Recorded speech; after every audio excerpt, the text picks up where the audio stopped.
aksi tak terpuji dilakukan sejumlah pengendara sepeda motor yang melintas kawasan Jembatan Gantung Jalan Daan Mogot Cengkareng, Jakarta Barat. Para pengendara nekat membongkar separator bus Transjakarta karena terjebak kemacetan.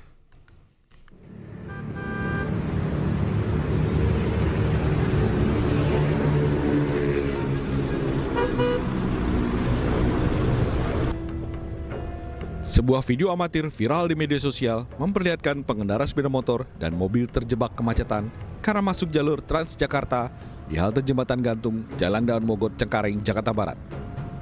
Tak ingin jalannya terhambat, sejumlah pengendara motor nekat membongkar separator bus Transjakarta. Mereka bersama-sama menggeser beton agar dapat dilalui kendaraannya keluar jalur Transjakarta. Menurut warga, biasanya kondisi seperti ini terjadi pada jam berangkat kerja. Kondisi jalan Daan Mogot kerap macet pada pagi hari sehingga banyak yang nekat masuk ke jalur Transjakarta. Terhambatnya arus lalu lintas itu karena adanya putar balik tak jauh dari halte. Tapi keadaannya begitulah Bang, iya, betul. banyak yang masuk jalan. Ada yang lewat jalur busway karena macet ya.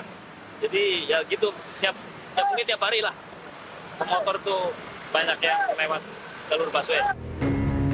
Meski kerap dijaga, para pengguna jalan itu biasa memanfaatkan kelengahan petugas yang berjaga di jalur bus Transjakarta. Dari Jakarta, Miftah Lugani, iNews melaporkan.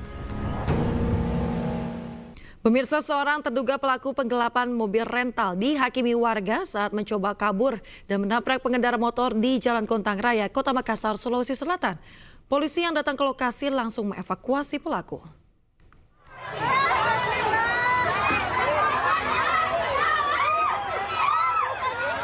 Puluhan warga mengepung terduga pelaku penggelapan mobil rental di Jalan Gontang Raya, Kecamatan Tamalate, Kota Makassar, Sulawesi Selatan. Mobil yang dikendarai terduga pelaku menabrak sejumlah pengendara motor saat mencoba kabur dari kejaran pemilik rental. Unit Reskrim Polsek Tamalate yang tiba di lokasi langsung mengamankan pelaku dari kepungan warga. Kejadian berawal saat pemilik mobil rental melacak kendaraannya lantaran waktu rental sudah habis. Pemilik mobil dan pelaku pun sempat bertemu dan bernegosiasi. Namun tiba-tiba pelaku tancap gas membawa kabur mobil rental. Pelarian pelaku terhenti setelah dihadang puluhan warga hingga menjadi bulan-bulanan masa. Warga juga merusak mobil usai pelaku diduga menabrak pemotor. Dan pada saat di tengah perjalanan, si pemakai kendaraan mobil rental mengatakan kepada pihak yang pemilik mobil rental bahwasanya kita berganti pakai, bahwasanya kau turun dulu, nanti kau yang bawa mobil. Pada saat pemilik mobil rental turun, si pemakai mobil kendaraan tersebut melarikan diri sampai terjadinya pengejaran. Guna proses penyelidikan antara pemilik mobil dan pelaku masih dimediasi oleh Polsek Tamalate. Dari Makassar, Sulawesi Selatan, Julius Vin, iNews melaporkan. Pemirsa, viral di media sosial, seorang pelajar SMA swasta di Surabaya, Jawa Timur dipaksa meminta maaf dengan cara bersujud dan menggonggong. Atas kejadian tersebut, pihak sekolah telah melapor ke polisi. Kenapa? Ya, ini minta maaf. Minta maaf? Saya minta maaf dan minta maaf. Sujud? Sujud dan sujud. Dan apa-apa dan sujud. Sujud? Sujud dan apa-apa. Sudah, yuk biar selesai. Inilah aksi seorang wali murid yang meminta siswa SMA swasta di Surabaya, ES, meminta maaf dengan cara bersujud dan menggonggong. Tak hanya itu, dalam video yang viral ini, pria ini meminta ES dengan cara membentak.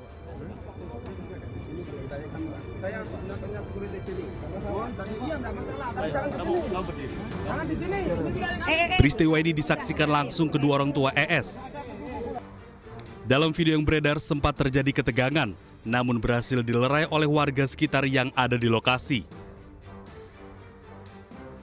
Orang tua ES, Ira Maria, menjelaskan kejadian ini berawal dari candaan sang anak yang menyebut EMS lucu karena memiliki rambut seperti anjing pudel.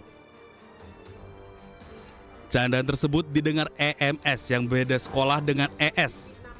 EMS melapor ke orang tuanya, Ivan Sugianto, hingga terjadi keributan di depan SMA tempat ES bersekolah pada akhir Oktober lalu. Dan buat saya sendiri pun, saya merasa tertekan dan tidak ada damai sejahtera dalam hati saya sampai hari ini. Selama ini saya berusaha untuk diam, karena saya pikir masalah ini bisa selesaikan dengan baik-baik. Ternyata selama semakin saya diam, fakta dan kebenaran yang di luar semakin tidak sesuai. Itu kenapa beberapa pihak akhirnya mendorong saya untuk mengungkap semua ini. Kasus ini sendiri oleh pihak sekolah ES sudah dilaporkan berupa aduan masyarakat ke Polrestabes Surabaya. Nah, jadi saya pikir ya sudah kita serahkan saja kepada kepolisian, ke Polrestabes Surabaya, gitu ya. Nah, semua aktif untuk menangani ini, ya, menangani ini. DPRD, Komisi D juga aktif, ya, mengundang kami kirim, lalu kami juga beraudiensi juga kepada Polrestabes dan kami sudah buatkan pengaduan. Kasus ini juga sempat dilakukan mediasi. Akibat kejadian ini, ES yang dinilai menjadi pemicu permasalahan mendapat surat peringatan pertama dari pihak sekolah. Dari Surabaya, Jawa Timur, Yuda Prawira, iNews melaporkan. Pemirsa, pihak Rumah Tahanan Kelas 1 Salemba, Jakarta Pusat membenarkan adanya 7 tahanan yang telah melarikan diri. Ketujuh tahanan narkoba itu berhasil kabur usai menjebol teralis ventilasi kamar dan keluar dengan merangkak melewati gorong-gorong saluran air.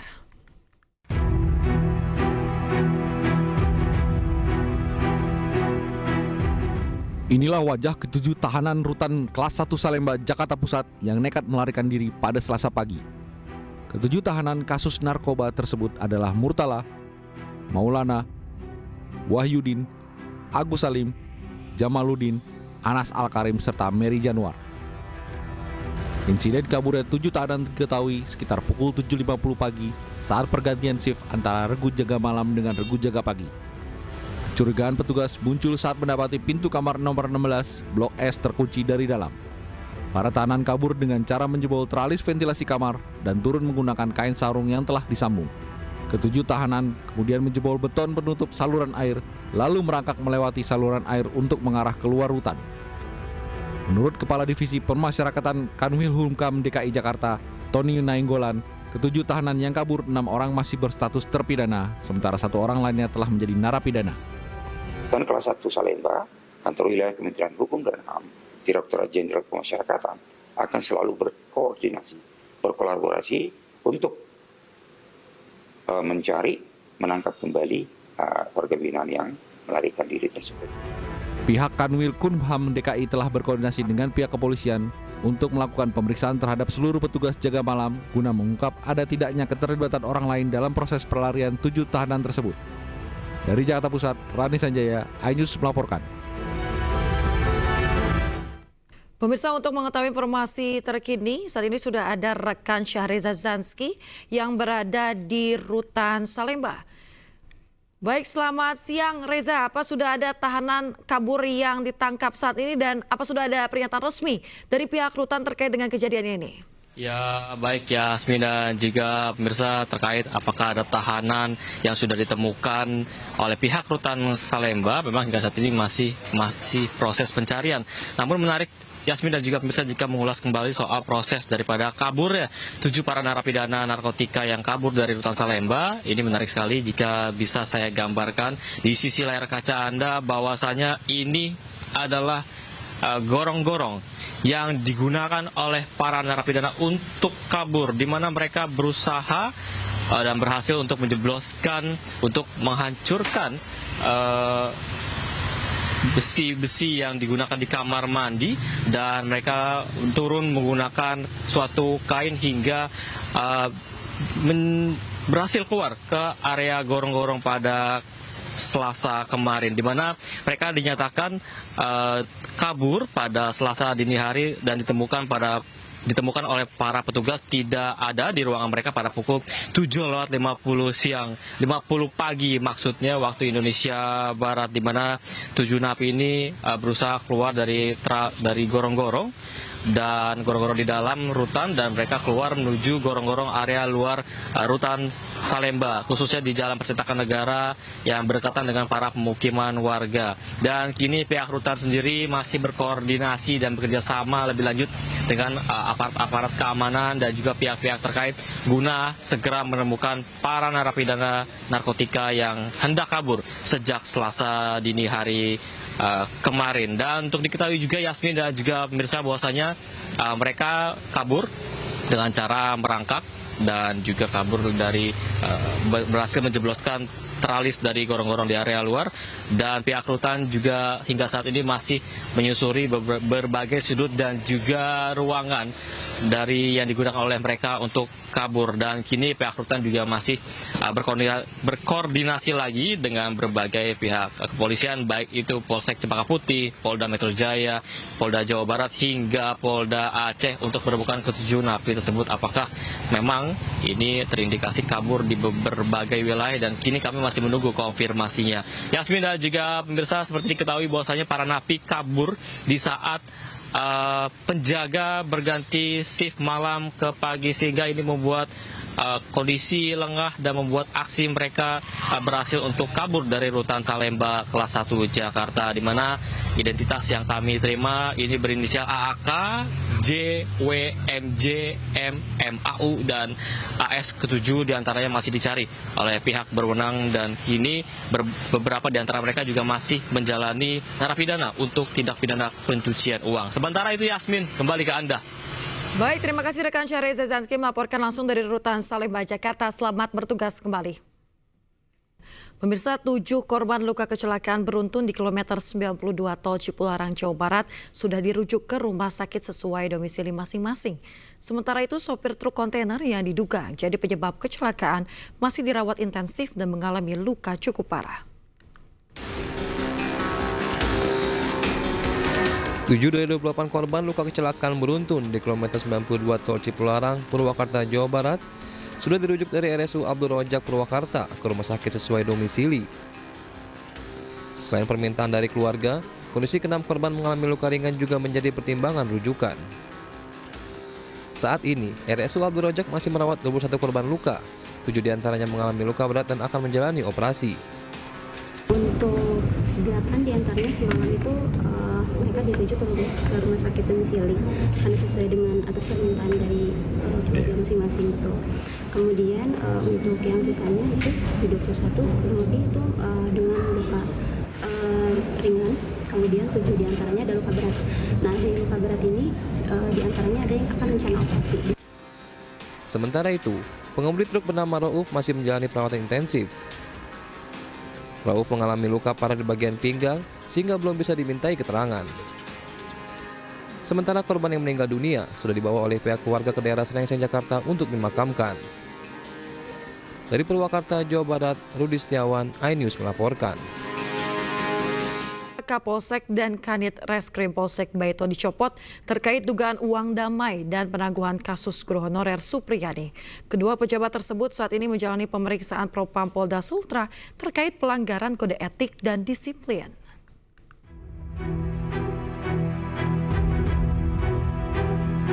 Kapolsek Baito, Ibda Muhammad Idris dicopot imbas uang damai kasus guru honorer Supriyani yang masih bergulir di Pengadilan Negeri Andolo, Konawe Selatan.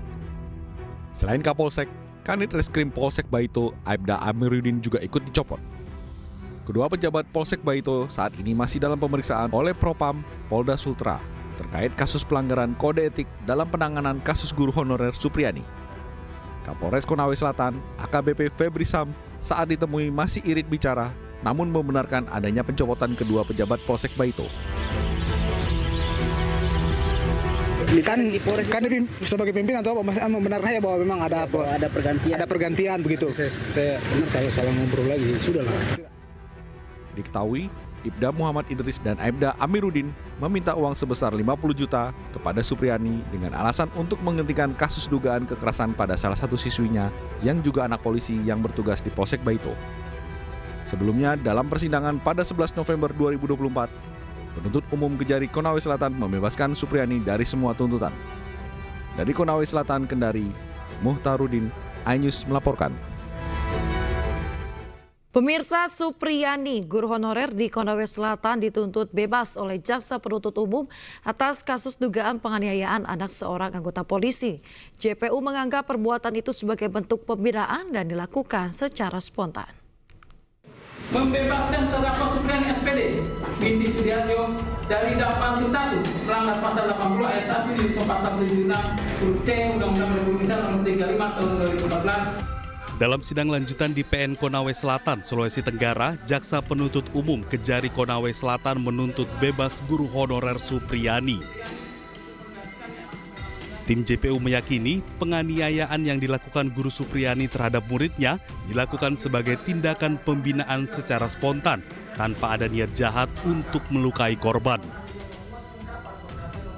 Selain itu, JPU juga menyatakan tuntutan bebas didasarkan pada hal yang meringankan terdakwa bahwa Guru Supriyani belum pernah bermasalah hukum dan bersikap sopan selama di persidangan. Usai dituntut bebas oleh JPU, penasihat hukum Guru Supriyani berencana menyatakan pembelaan atau pledoi. Hal ini dilakukan karena JPU sebelumnya menyatakan Guru Supriyani terbukti melakukan penganiayaan. Karena malu saja misalnya mengakui bahwa sebenarnya tidak ada kejadian itu, jadi membuat tuntutan yang aneh. Dia menyatakan bahwa ada perbuatan tapi tidak ada mentionnya. Bagaimana tiba-tiba Ibu Supriyani mau tiba-tiba pergi memukul seorang anak?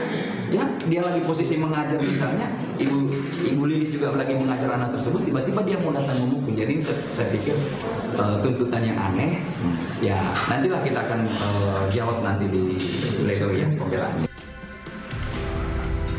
Sidang lanjutan kasus Guru Supriyani akan kembali digelar pada 14 November mendatang dengan agenda pembelaan terdakwa. Dari Konawe Selatan, Sulawesi Tenggara, Mukhtarudin, iNews melaporkan. Pemirsa, seorang pria lansia dievakuasi bersama kedua anaknya usai 4 hari terjebak erupsi Gunung Lewatobi laki-laki dan terpisah dari istri dan kedua anaknya yang lain. Sementara sebelumnya ratusan pengungsi di Desa Hikong, Kabupaten Sika harus dipindahkan akibat terdampak guguran material. Saat ini gunung meletus, gunung meletus, gunung meletus, orang semua lari. Boru.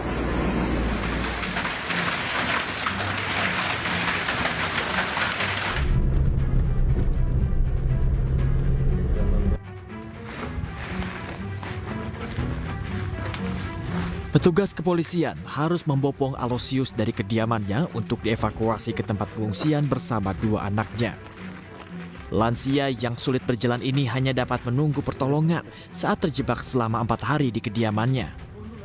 Aloysius harus terpisah dari istri dan 2 anaknya yang lain yang terlebih dahulu dievakuasi ke tempat pengungsian. Usai dievakuasi, pria lansia ini dibawa ke posko pengungsi di Desa Oputobi, Kecamatan Titehena untuk bertemu dengan anggota keluarganya yang lain.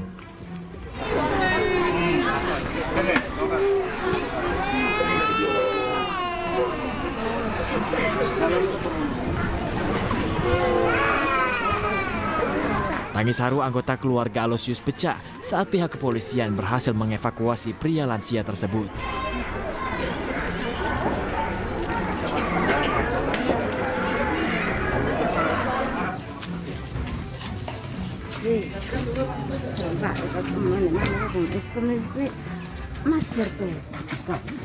Sebelumnya petugas gabungan memindahkan 300 pengungsi di Desa Hikong, Kabupaten Sika menuju posko Desa Konga.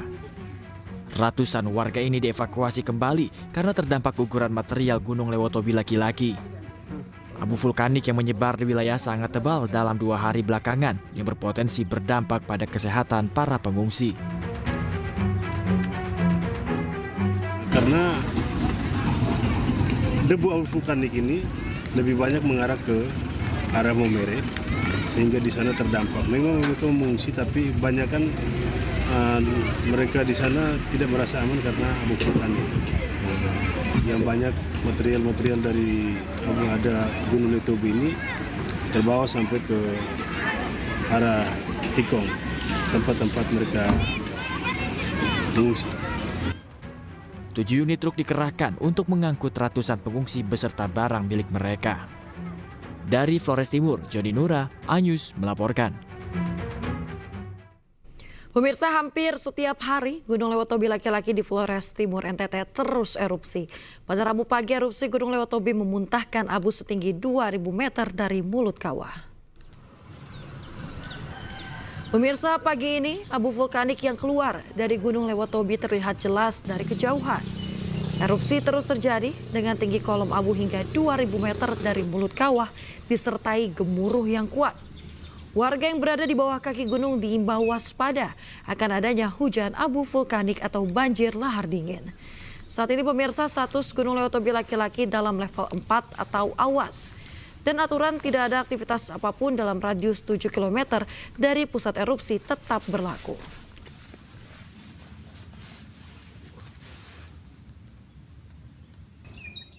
Dan bagaimana kondisi siang hari ini di Gunung Lewotobi laki-laki sudah ada rekan Joni Nura di Desa Lewolaga, Flores Timur. Selamat siang Joni, apakah siang ini erupsi kembali terjadi? Selamat siang Yasmin, dapat saya laporkan bahwa saat ini saya sedang berada di Desa Lewolaga, di mana di belakang saya tertampak Gunung Lewotobi yang sedang terus erupsi dengan ketinggian kolom abunya mencapai dengan 2.000 meter dari mulut kawah Gunung Lewotobi laki-laki itu sendiri. Yasmin, dapat saya laporkan juga bahwa akibat erupsi Gunung Lewotobi ini sendiri mengakibatkan warga di Kabupaten Sika di 2 desa dievakuasi ke Kecamatan Bagete akibat terdampak erupsi Gunung Lewotobi, sehingga mereka dilarikan ke Kecamatan Bagete untuk mencari posisi yang aman. Yasmin. Baik, Joni, lantas bagaimana kondisi tempat pengungsian? Apakah bantuan sudah diterima oleh para pengungsi dan apa sebenarnya yang sangat mereka butuhkan saat ini? Baik Yasmin, saat ini bantuan sudah mulai berdatangan baik dari pemerintah maupun dari pihak swasta yang membantu korban erupsi Gunung Lewotobi itu sendiri. Saat ini pengungsi sangat membutuhkan yaitu alas tidur, makan minum, obat-obatan, dan MCK, serta air bersih. Yasmin. Baik, terima kasih rekan Joni Nura melaporkan dari Flores Timur, Nusa Tenggara Timur. Selamat bertugas kembali. Pemirsa, puluhan rumah di Sukabumi, Jawa Barat rusak diterjang puting beliung pada Selasa sore. Sebagian atap dan dinding rumah hancur dan ambruk disapu angin, namun tidak ada korban luka maupun jiwa dalam musibah ini.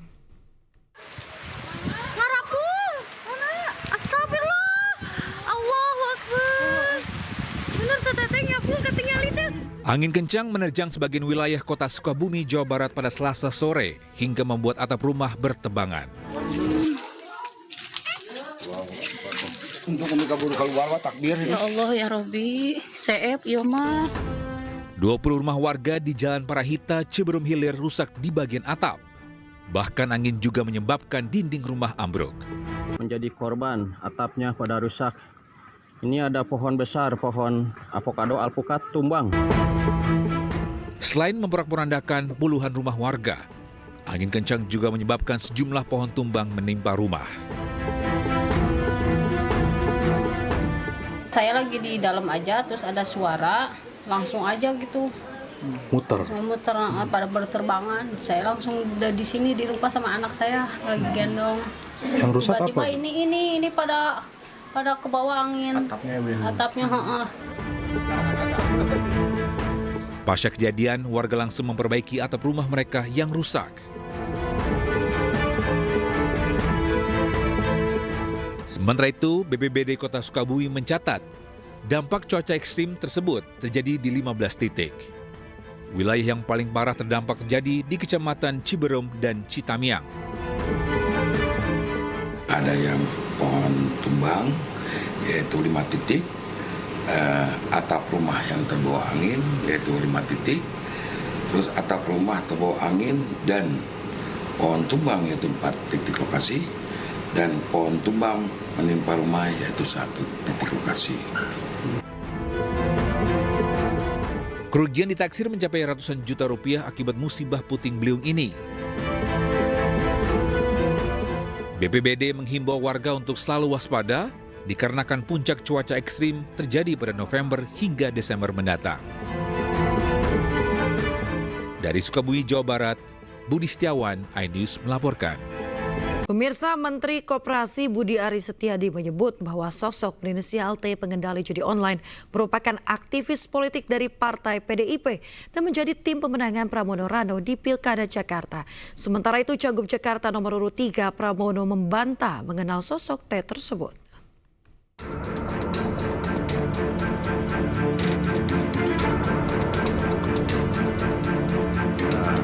Mantan Menkominfo sekaligus Menteri Koperasi Budi Aristiadi menyebut bahwa sosok berinisial T berada di balik skandal judi online yang menyeret sejumlah pegawai Kementerian Komdigi.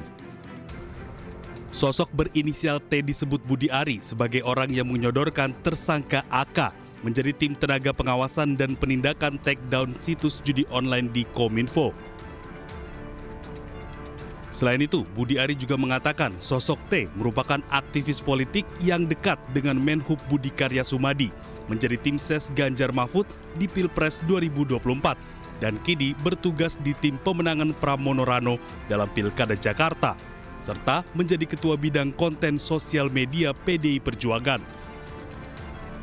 Sementara itu, calon gubernur Jakarta nomor urut 3, Pramono Anung membantah mengenal sosok T yang disebut-sebut Budi Ari. Pramono menyerahkan langkah hukum kepada partai atas pernyataan Budi Ari. Saya sama sekali nggak kenal. Saya belum pernah ketemu, jadi saya tidak tahu. Nah, terkait somasinya itu, apakah ada? Ya itu kan tim, saya nggak tahu. Saya nggak kenal, dan saya belum pernah ketemu. Sebelumnya, Budi Ari menyatakan siap diperiksa polisi terkait keterlibatannya dalam kasus judi online. Polisi juga telah menetapkan 18 orang tersangka. 10 diantaranya adalah pegawai di Kementerian Komdigi. Tim Liputan iNews melaporkan.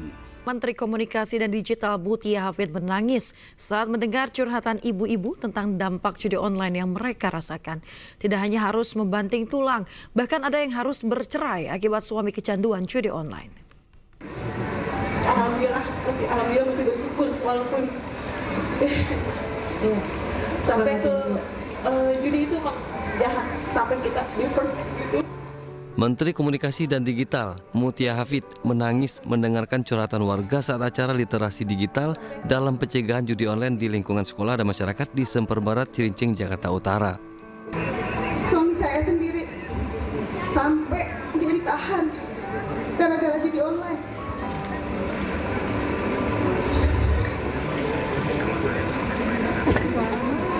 Handphone, semua TV habis. Dalam acara ini banyak ibu-ibu yang curhat tentang bahaya judi online yang mereka rasakan. Ada yang harus banting tulang memenuhi kebutuhan sehari-hari karena sang suami kecanduan judi online. Bahkan ada yang harus bercerai karena tidak tahan dengan suami yang kecanduan judol. Ini kan judi online, pinjaman online ini kan sampai ke ranah masuk di kamar, di ruang sangat privat. Jadi mau tidak mau kita harus melibatkan masyarakat terkhusus ibu-ibu. Toh ibu rumah tangga ini yang paling banyak juga merasakan, ya misalnya suaminya terpapar judi online, mereka yang merasakan susu anaknya nggak cukup, makanan nggak cukup, dan lain-lain. Itu perempuan yang paling merasakan. Menkomdigi Mutia Hafid mengatakan wilayah Cilincing merupakan salah satu daerah dengan jumlah pemain judi online tertinggi di Jakarta. Dari Jakarta, Anissa Septiarani, Ari Setiawan, iNews melaporkan. Pemirsa, Kejaksaan Agung memeriksa 2 anak buah Thomas Lembong sebagai saksi dalam kasus dugaan korupsi impor gula. Sementara itu, tim hukum Lembong mengajukan pra-peradilan karena menilai penetapan tersangka mantan Mendak tersebut tidak sah.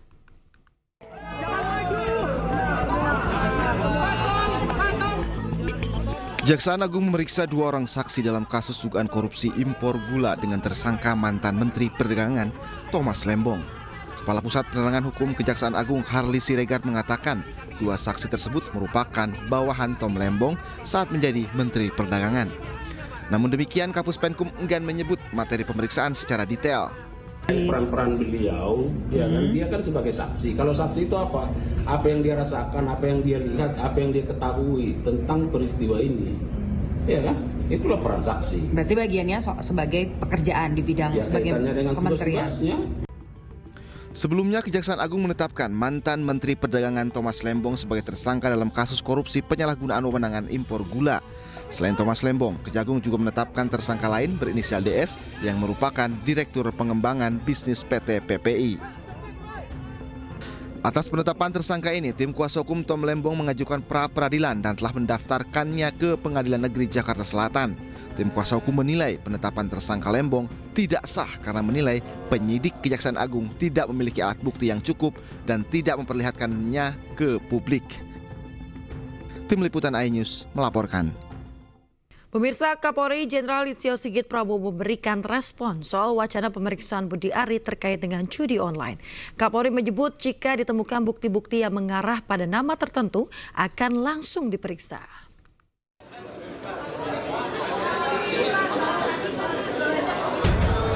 Kapolri Jenderal Listio Sigit Prabowo mengungkap Polri membuka peluang terhadap semua pihak yang terlibat untuk diperiksa dalam kasus situs judi online. Pernyataan itu disampaikan Listio Sigit Prabowo merespon dugaan keterkaitan antara mantan Menkominfo Budi Ari Setiadi dengan kasus situs judi online yang melibatkan beberapa pegawai di Kementerian Komdiji.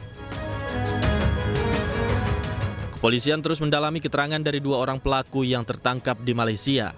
Tidak menutup kemungkinan jika ditemukan bukti yang cukup yang mengarah ke nama Budi Ari Setiadi akan diproses oleh polisi. Ini kan Budi Ari juga lagi rame namanya Pak. Tadi kan dibilang ini akan memeriksa siapapun, apakah termasuk sosok Budi Ari juga nanti akan dimintai keterangan begitu Pak? Karena kan dulu di Kominfo terus ada juga di Komdigi. Ya saya kira kalau nanti dalam pemeriksaan yang dilakukan oleh anggota saya mengarahkan nama-nama tertentu, saya kira tentu pasti akan diproses, akan diperiksa. Sementara itu Budi Ari memberikan respon usai namanya dikait-kaitkan dengan kasus situs judi online. Ia mengaku siap diperiksa dan mendukung penuh proses penegakan hukum atas kasus judi online. Dia mau ke luar negeri gimana Pak?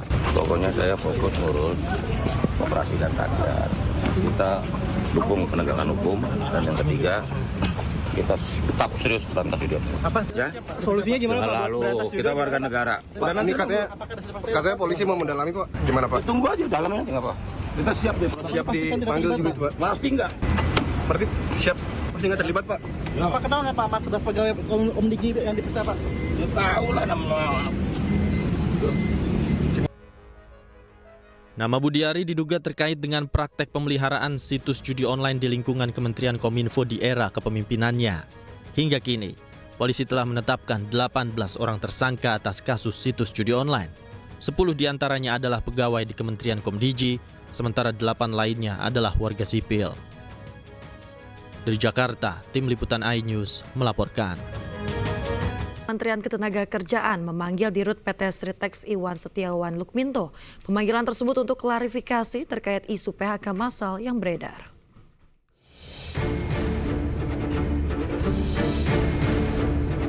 Kementerian Ketenagakerjaan memanggil Presiden Komisaris PT Sri Rejeki Isman Tbk atau Sritex Iwan Setiawan Lukminto. Dalam konferensi persnya, Wakil Menteri Ketenagakerjaan Immanuel Ebenezer menyebut pemanggilan ini untuk klarifikasi soal pemutusan hubungan kerja atau PHK di pabrik tekstil tersebut. Berapa hari kemudian ada lagi berita lagi bahwa ada PHK massal.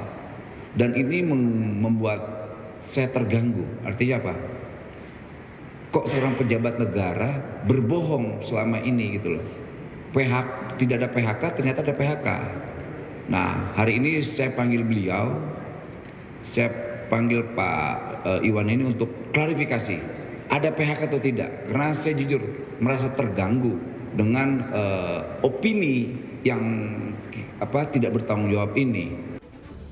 Pihak Sritex menegaskan bahwa saat ini pihaknya tidak melakukan PHK, namun ia membenarkan bahwa perusahaan telah meliburkan karyawannya. Bahwa saat ini Sritex tidak melakukan PHK satu orang pun. Gimana coba tegasin lagi Pak Iwan? Sritex tidak melakukan PHK, ya. Dan dalam status kepailitan ini. Tetapi Sritex telah meliburkan sekitar 2.500 karyawan akibat kekurangan bahan baku. Setelah mendapatkan penegasan tidak adanya PHK di lingkungan PT Sritex, Wamenakar menyebut bahwa pekerja harus mendapatkan kepastian, termasuk soal kepastian hukum. Tim Liputan iNews melaporkan. Calon Gubernur DKI Jakarta nomor urut 1 Ridwan Kamil hari ini menghadiri acara deklarasi dukungan dari kelompok Islam moderat untuk dirinya dan pasangannya Suswono di kawasan Jakarta Utara. Kalau gubernurnya sama dengan Pemirsa, deklarasi dukungan ini dihadiri oleh masyarakat dengan senyuman dan gaya khasnya. Ia menyapa warga yang terlihat antusias menyambut kedatangannya. Usai menghadiri deklarasi, Ridwan Kamil melanjutkan agenda kampanyenya dengan belusukan ke Pasar Muara Angke.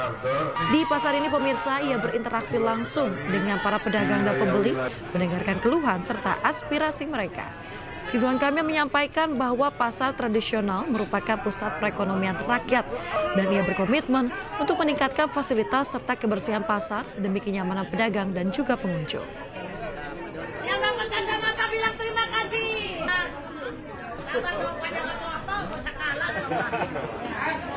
Oke, tadi saya menyampaikan bahwa membangun Jakarta setengahnya ide pemimpin, setengahnya ide dari warga. Setengahnya datang dari pengalaman pasangan Ridho, ada pengalaman ngurus Jakarta, ada pengalaman ngurus rakyat, ada dukungan dari Pak Presiden, tapi setengahnya adalah mendengarkan curhatan dari warga, pengen sekolah, SMA, SMK, pengen peralatan buat nelayan, harga BBM dimurahkan, di luar hal-hal umum ya, bahwa yang namanya sekolah gratis, kemudian KJP dipertahankan, kredit tanpa bunga, tanpa agunan. Termasuk pasarnya, ya, semua mimpinya pasarnya tetap, tapi kita upgrade lebih bagus, lebih modern, sehingga pengunjung pun aman, nyaman berbelanja. Pemirsa, calon wakil gubernur Jakarta nomor urut 3 Rano Karno atau Sidul belusukan ke Pasar Tanah Abang, Jakarta Pusat. Kedatangan Sidul disambut meriah nyanyian Persija Jakarta Kota Gue.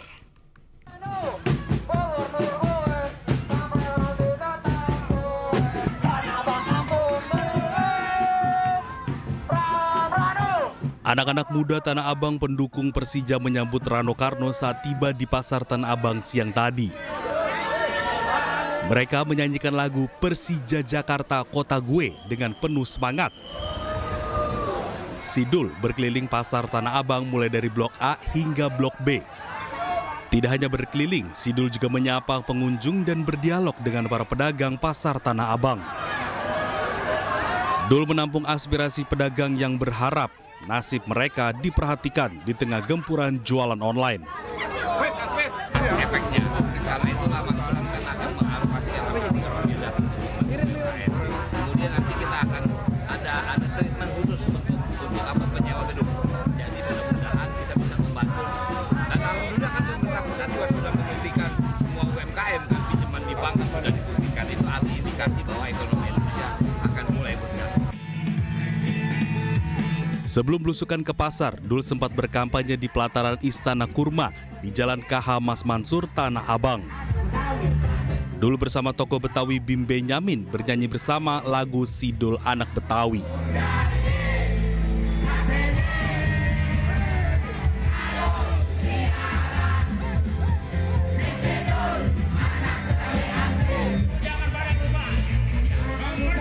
Dul juga berorasi menyampaikan program-program unggulannya jika dirinya terpilih menjadi wakil gubernur Jakarta mendatang. Dari Jakarta, Endang Priyono, iNews melaporkan. Pemirsa, kasus siswa SMA swasta di Surabaya, Jawa Timur yang dipaksa meminta maaf dengan cara bersujud dan menggonggong masih diselidiki. Polisi sudah memeriksa 8 saksi namun belum menetapkan tersangka. Dari pihak sekolah ini terus menuntut untuk dilanjutkan. Namun demikian, ya kita terus melakukan pendalaman terkait dengan peristiwa ini. Ya, konstruksi hukumnya nanti seperti apa, gitu kan? Konstruksi peristiwa seperti apa, sehingga nanti kita bisa melakukan langkah-langkah berikutnya. Ya. Berarti proses hukumnya tetap berlanjut, kan? Ya, proses hukumnya tetap berlanjut. Iya, tetap berlanjut. Ini kan juga bukan anak, kan? Orang dewasa. Ya, nanti tetap kita lanjutkan ya proses ini. Cuman sekali lagi tadi, ya kita ultimum remedium lagi. Ya, ini menyangkut masa depan anak. Jangan sampai anak itu terganggu gara-gara peristiwa ini. Terus di-up di berbagai media.